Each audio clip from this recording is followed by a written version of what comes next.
السلام عليكم ورحمة الله تعالى وبركاته.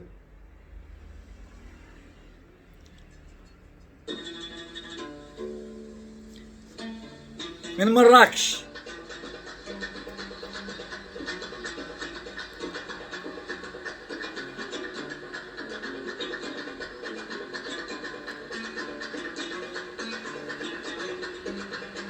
تحية لبركان ولكل المغاربة.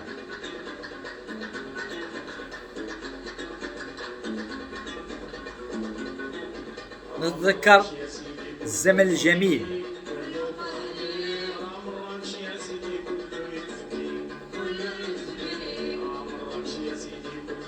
الكرة ضربت البوطو ورجعت. إنها مقابلة في كرة القدم. نهض بركان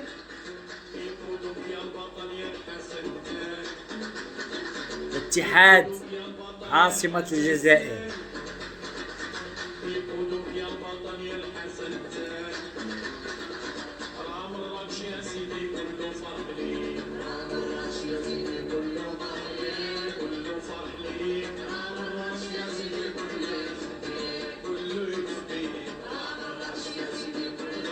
اللهم ارحم الحسن الثاني،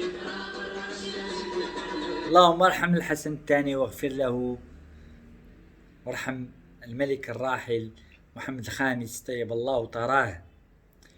وتحية لكل المغاربة. فكانت مقابلة كرة قدم لم تلعب، الكرة ضربت البوطو ورجعت.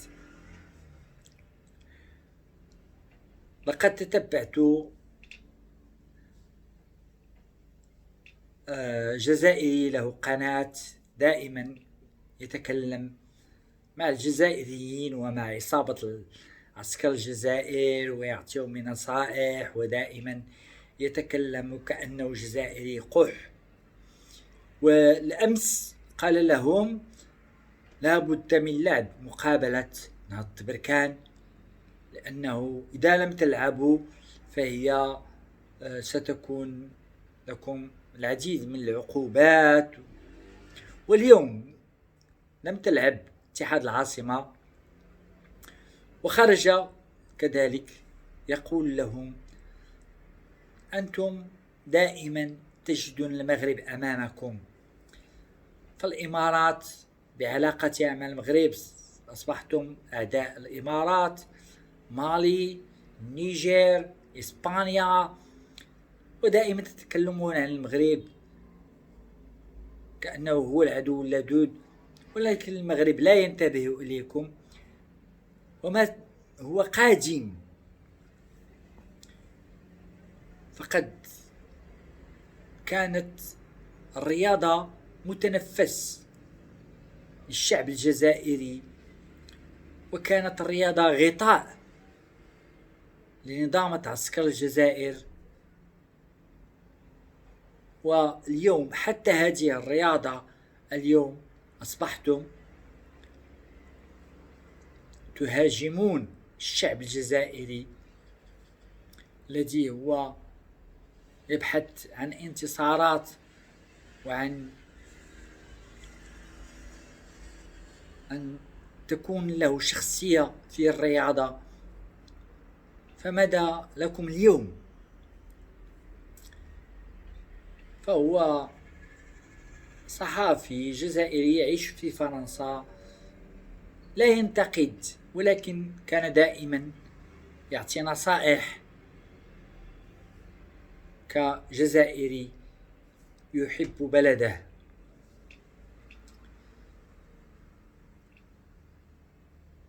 والمثير أنها مجرد مقابلة كرة قدم،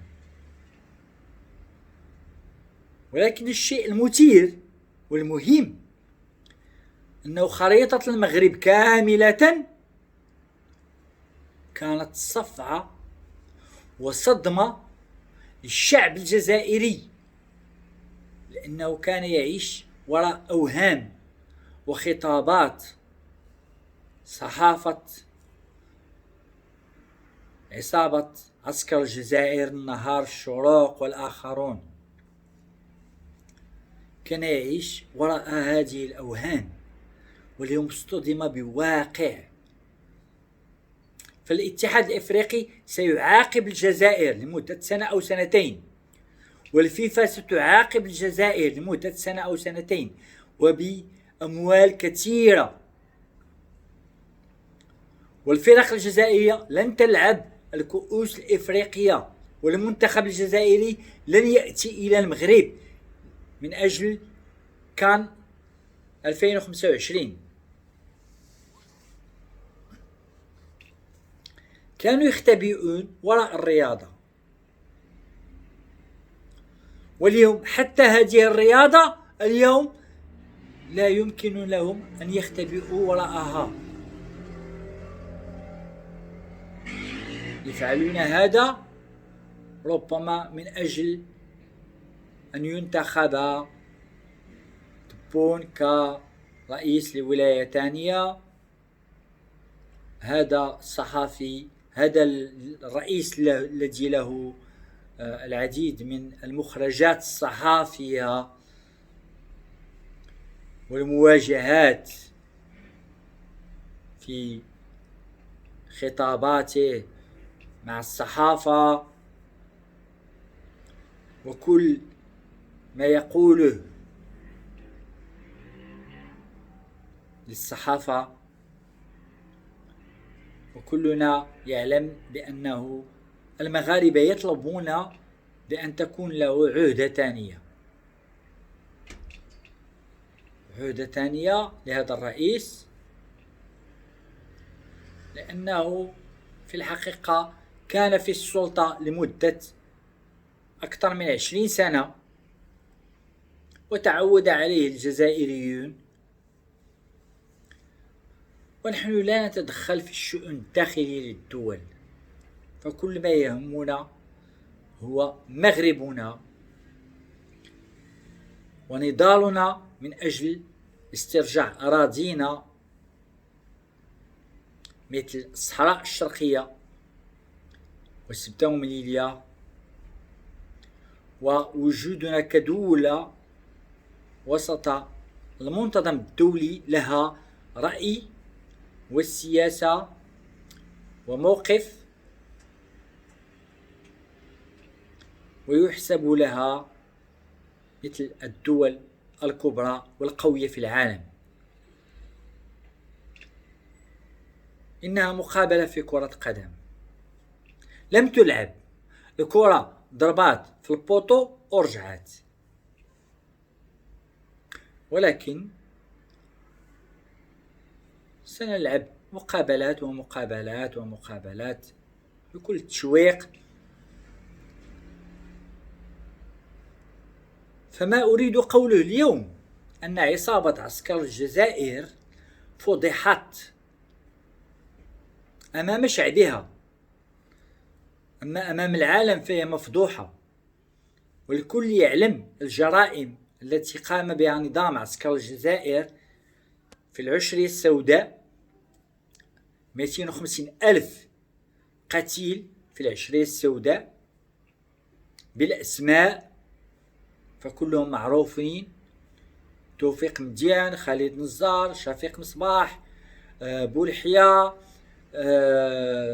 شنقريحة، عزيز مجاهد والآخرون، فهم موثقين لدى كل الدول ومعروفة أسماءهم، ستأتي اللحظة التي سيحاكمون فيها كما حكم خالد نزار في المحاكم السويسرية جرائم ضد الإنسانية. في العالم والتاريخ لا ينسى ويوثق.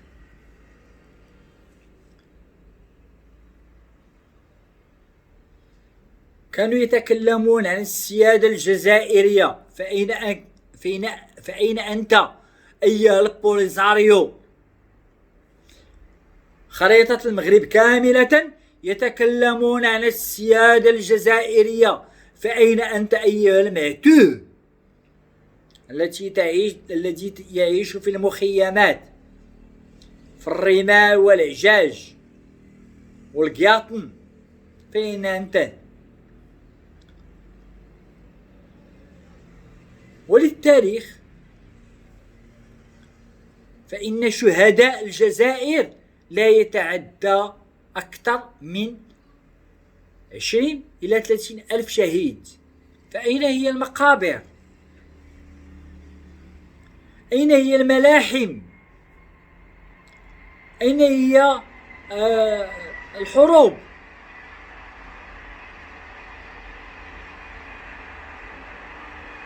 يقولون 5 مليون، 5 مليون ونص، 6 مليون، 100 مليون شهيد.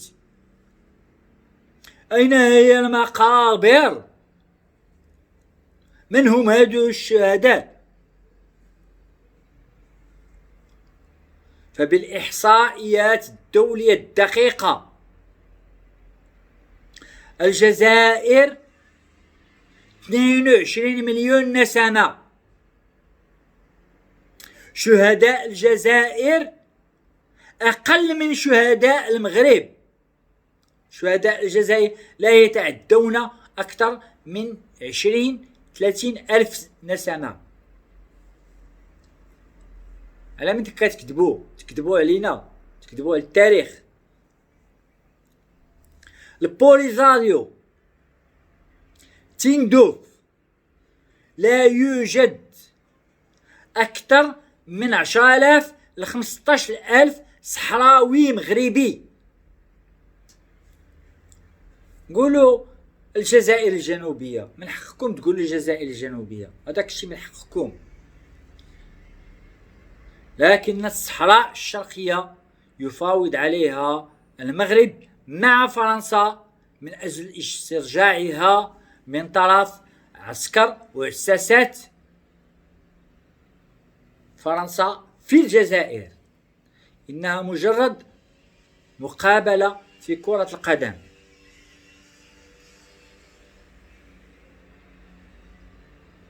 وتحية لكل الأطر المغربية، وتحية للقوات المسلحة الملكية. يهددوننا بالحرب. انتم ما عندكمش النيف. لو كان عندكم النيف كان أول واحد تحكموه هو تبون وشنقريحة، لأنه جيتوا للمغرب ولقيتوا الحليب في الاستقبال وانتم كتشدوا الصف عليه 2 و3 أيام. الزيت تتشدوا الصف عليه، العدس، السكر، المواد الأولية البسيطة. ونحن في المغرب اليوم أصبحنا قوة اقتصادية تضاهي أوروبا، وأحسن من أوروبا،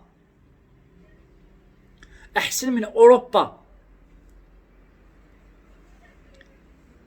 والحمد لله على هذا. وسنرى بكاءكم وننتظره، واستفزازكم وسننتظره، ولكننا في صحرائنا. فالمغاربة عبر القرقارات يذهبون إلى إفريقيا بشاحناتهم واستثماراتهم وموادهم وكل ما لديهم. فالصحراء المغربية والخريطة المغربية فهي واقع نعيشه يوميا، وليس مجرد مجسم على قميص، فإنها واقع حقيقي نعيشه. واللي يهضر ياكل العصا، اللي يهضر يلعف. وتحية للقوات المسلحة الملكية وللشعب المغربي، وإنها مجرد مقابلة في كرة القدم. والسلام عليكم، ونرجو الدعم والتعليقات.